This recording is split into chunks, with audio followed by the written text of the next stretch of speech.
Dati na talaga akong kumakain ng shiratake, pero nung na-achieve ko yung gusto ko sa katawan ko, nag-stop ako, bumalik ako sa normalize. So ngayon guys, medyo lumalobo na ulit ako, balik ulit ako sa shiratake. I have a lot of guys, stock ng shiratake. Ayan, para maniwala kayo, eto pa yung dati ko, kasamahan pa to ng dati ko, 5 kilos tong nabili ko, tapos eto guys, yung binawasan ko, tapos shinare ko na din sa mga kakilala ko at nagustuhan talaga nila. So, ang panlasa kasi guys is depende sa atin.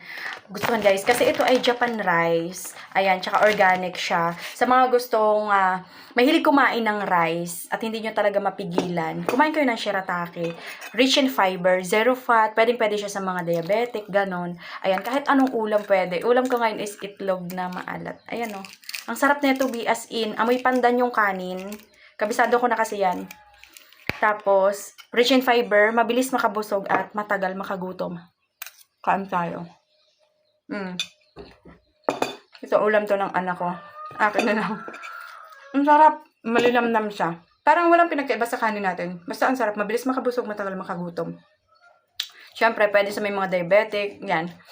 Tapos, meron siyang, kapag may mga skin problem, kagaya ko na mapimple, nakakaganda siya, nakakaglow. Andyan yung link sa Yellow Basket. Try nyo na.